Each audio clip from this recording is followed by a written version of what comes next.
CBI ഈ കേസിൽ പറഞ്ഞതെല്ലാം നുണയായിരുന്നു എന്നൊരു നിലപാടിലേക്കാണ്.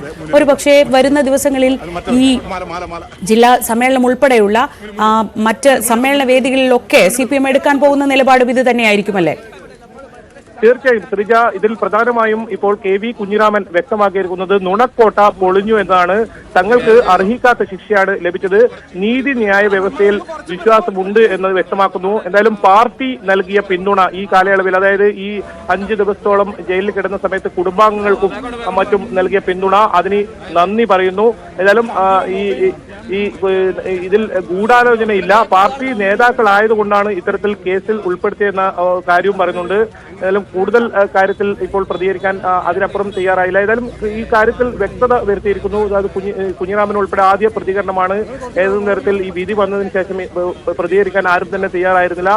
ഈ ജയിലിൽ പുറത്തിറങ്ങിയവരെ രക്തഹാരമണിയിച്ചാണ് ഇത്തരത്തിൽ കാസർഗോഡ് ജില്ലാ സെക്രട്ടറി MB ബാലകൃഷ്ണൻ മാസ്റ്റർ ഇവരെ സ്വീകരിച്ചത്. 4 പേരും ഇപ്പോൾ ജയിൽ മോചിതരായിരിക്കുന്നു, മണികണ്ഠൻ ഉൾപ്പെടെയുള്ള. അത് മാത്രമല്ല, ഇവരുടെ പ്രതികരണവും അതിൽ കോടതി ഇനി തുടർ നടപടികളിലേക്ക് കടക്കുമ്പോൾ നീതിന്യായ വ്യവസ്ഥയിൽ വിശ്വാസമുണ്ട് എന്ന കാര്യവും അവർ വ്യക്തമാക്കുന്നു. മാത്രമല്ല, ഈ പാർട്ടി നൽകിയ പിന്തുണ അത് ഏറ്റവും ഇവരെ ആത്മവിശ്വാസം വർദ്ധിപ്പിക്കുന്നുണ്ട്. കുടുംബത്തെ വരെ ആത്മവിശ്വാസം വർദ്ധിപ്പിച്ചു എന്ന കാര്യവും KV കുഞ്ഞിരാമൻ ഉൾപ്പെടെ വ്യക്തമാക്കുന്നു. ഏതായാലും ഇനി വഴിനീളെ ഇവർക്ക് അഭിവാദ്യങ്ങൾ അർപ്പിക്കും കൂടുതൽ പ്രവർത്തകർ. പക്ഷേ ഏതെങ്കിലും തരത്തിൽ സ്വീകരണ പരിപാടികൾ ഒരുക്കിയിട്ടില്ല. അത് സ്വമേധയാ ഉള്ള പാർട്ടി പ്രവർത്തിയാലുള്ള ഒരു അത്തരത്തിലുള്ള അഭിവാദ്യം മാത്രമേ ഉണ്ടാകൂ എന്നാണ് വ്യക്തമാക്കുന്നത്. ഏതായാലും പാർട്ടി നിർദ്ദേശം അനുസരിച്ച് കൂടുതൽ പ്രവർത്തകർ സെൻട്രൽ ജയിലിന് മുന്നിൽ എത്തിയിട്ടില്ല, നേതാക്കൾ മാത്രമാണ് എത്തിയത്. അതും വളരെ മുതിർന്ന, ശ്രീജ സൂചിപ്പിച്ചതുപോലെ തന്നെ വളരെ മുതിർന്ന നേതാക്കളൊക്കെ എത്തുന്ന ഒരു സാഹചര്യം ഉണ്ടായിരുന്നു. P. ജയരാജൻ ഉൾപ്പെടെ വീണ്ടും ഇവരെ സ്വീകരിക്കാൻ എത്തി എന്നതാണ് ഏറ്റവും പ്രത്യേകത. കണ്ണൂർ ജില്ലാ സെക്രട്ടറി MB ജയരാജൻ എത്തുന്നു, സതീഷ് ചന്ദ്രൻ എത്തുന്നു. അത്തരത്തിൽ കാസർഗോഡ് ജില്ലയിലെ പ്രധാനപ്പെട്ട നേതാക്കളെല്ലാം എത്തുന്നു. പ്രവർത്തകരെ പൂർണ്ണമായും ഈ സ്വീകരണ പരിപാടിയിൽ നിന്നും ഇത്തരത്തിൽ ഒരു പരിപാടി സംസാരിക്കുന്നുണ്ട്. പ്രതികളെ കണ്ടെത്തുകയും അവർക്കെതിരായിട്ട് റിപ്പോർട്ട് കൊടുക്കുകയും ചെയ്തിരിക്കുകയാണ്. ആ റിപ്പോർട്ട് റദ്ദാക്കണം എന്നാവശ്യപ്പെട്ടുകൊണ്ടാണ് CBI കോടതിയെ സമീപിച്ചത്.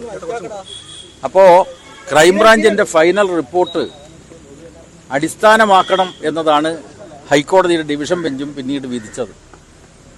അപ്പോൾ സ്വാഭാവികമായിട്ടും CBI എന്ന് പറയുന്നത് നിഷ്പക്ഷമായി അന്വേഷിക്കുന്ന ഒരു ഏജൻസിയല്ല, അതിന് പലപ്പോഴും രാഷ്ട്രീയ ലക്ഷ്യങ്ങളുണ്ട് എന്ന് തെളിയിക്കപ്പെട്ടതാണ്. അത്തരമൊരു സാഹചര്യത്തിൽ കേരളത്തിലെ ഗവൺമെൻറ് അതിനെതിരായിട്ട് അപ്പീൽ കൊടുത്തു. സിംഗിൾ ബെഞ്ചിൻ്റെ വിധി ക്രൈംബ്രാഞ്ച് നൽകിയിട്ടുള്ള റിപ്പോർട്ട് റദ്ദാക്കിക്കൊണ്ടുള്ളതായിരുന്നു. പക്ഷേ ഡിവിഷൻ ബെഞ്ച് ക്രൈംബ്രാഞ്ചിൻ്റെ റിപ്പോർട്ടിനെ തുടർന്ന് അനുബന്ധമായിട്ടുള്ള റിപ്പോർട്ട് സമർപ്പിക്കാനാണ്, അന്വേഷിച്ച റിപ്പോർട്ട് സമർപ്പിക്കാൻ മാത്രമാണ് CBIയോട് ആവശ്യപ്പെട്ടത്. CBI അന്വേഷിച്ച റിപ്പോർട്ട് കൊടുത്തല്ലോ, അതിലാണ് CPMൻ്റെ നേതാക്കന്മാരെ CBI പ്രതി ചേർത്തത്. അത്തരമൊരു നീക്കത്തിന് ശക്തമായിട്ടുള്ള തിരിച്ചടിയാണ് ഈ 4 സഖാക്കൾക്ക്, 4 നേതാക്കന്മാർക്ക് ജാമ്യം നൽകിയതിലൂടെ, അവരുടെ ശിക്ഷ മരവിപ്പിച്ചതിലൂടെ ഡിവിഷൻ ബെഞ്ച് ഉയർത്തിപ്പിടിച്ചിട്ടുള്ളത്. നേരത്തെ ഇവിടെ കുഞ്ഞിരാമൻ പറഞ്ഞതുപോലെ നീതിന്യായ കോടതിയിൽ നിന്ന് നീതി ലഭിക്കും എന്നുള്ള വിശ്വാസം ജനങ്ങൾക്കുണ്ടാക്കുന്ന ഒരു വിധിയാണ് ഹൈക്കോടതി ഡിവിഷൻ ബെഞ്ചിൻ്റെ ഭാഗമായി ഇന്നലെ ഉണ്ടായിട്ടുള്ളത്. രാഷ്ട്രീയ ഗൂഢാലോചനയാണ് ഇതിന് പിന്നിൽ പ്രവർത്തിച്ചിട്ടുള്ളതെന്നാണ് അദ്ദേഹം പറഞ്ഞത്. അല്ല, ഒന്ന് വലതുപക്ഷ രാഷ്ട്രീയക്കാരും വലതുപക്ഷ മാധ്യമങ്ങളും ഈ ഗൂഢാലോചനയിൽ പങ്കാളികളാണ്.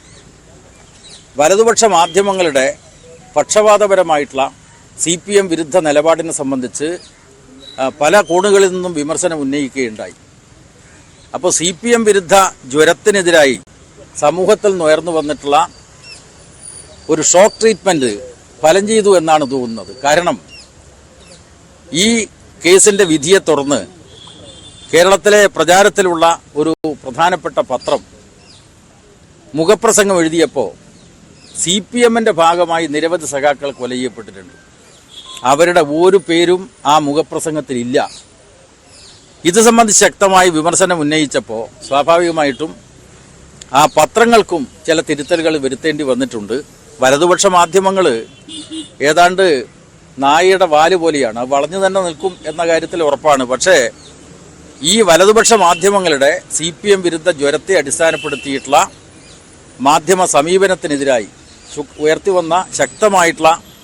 വിമർശനത്തിന്റെ ഫലമായി ചില അനുകൂലമായിട്ടുള്ള മാറ്റങ്ങൾ ഉണ്ടായിട്ടുണ്ട്. അനുകൂല മാറ്റങ്ങൾ സ്വാഗതാർഹമാണ്. ഇതിലെ ഒരു പ്രശ്നം ഈ CBI പ്രതി ചേർത്തതിൽ കെ മണികണ്ഠനെ പ്രതി ചേർത്തത് പോലീസാണ്. അതോടൊപ്പം തന്നെ മറ്റ് പീതാംബരൻ ഉൾപ്പെടെയുള്ള പ്രധാനപ്പെട്ട പ്രതികൾ ഈ കേസിൽ പ്രതി ചേർത്തത് പോലീസാണ്.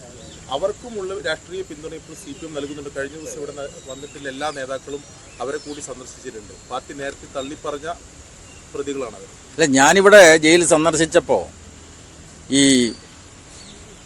സഖാവ് KV കുഞ്ഞിരാമൻ ഉൾപ്പെടെയുള്ള പ്രതികളെയാണ് സന്ദർശിച്ചത്. എല്ലാ പ്രതികളെയും ഞാൻ സന്ദർശിച്ചിട്ടില്ല. അപ്പോൾ ഇവിടെ പറയുന്നത് ഇവിടെ പെരിയ ഇരട്ടക്കൊലക്കേസ് സ്വാഭാവികമായിട്ടും ദൗർഭാഗ്യകരമായിട്ടൊരു സംഭവത്തെ അടിസ്ഥാനപ്പെടുത്തിയാണ് എന്ന കാര്യത്തിൽ ആർക്കും തർക്കമില്ല. CPM തന്നെ തള്ളിപ്പറഞ്ഞിട്ടൊരു കേസാണ്.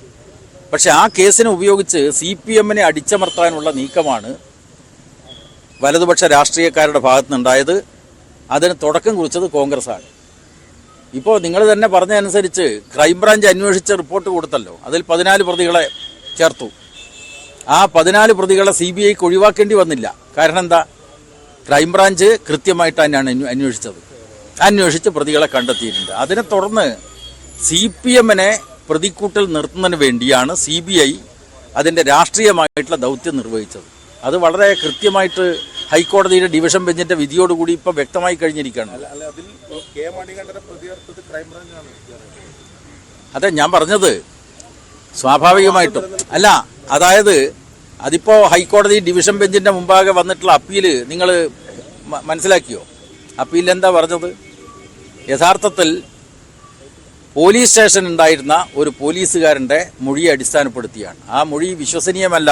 അദ്ദേഹം ഈ പ്രതികളെ ഒരു രണ്ടാം പ്രതിയെ തട്ടിക്കൊണ്ടുപോകുന്നതിന് വേണ്ടിയുള്ള ശ്രമം നടത്തി എന്നതാണ് ചാർജ്. പക്ഷെ അദ്ദേഹം ജനറൽ GD അനുസരിച്ച് പോലീസ് സ്റ്റേഷനിൽ തന്നെ ഹാജരായിരുന്നു എന്നതാണ് ഇപ്പോൾ തെളിഞ്ഞിട്ടുള്ളത്. അപ്പോൾ അതുകൊണ്ട് കേരള പോലീസാണ് മിക്കവാറും 14 പ്രതികളെ കണ്ടെത്തിയിട്ടുള്ളത്. അതിനെ തുടർന്ന് CBI നടത്തിയിട്ടുള്ള രാഷ്ട്രീയ ദൗത്യമാണ് ഡിവിഷൻ ബെഞ്ചിലെ വിധിയിലൂടെ വ്യക്തമാകുന്നത്. ഓക്കെ.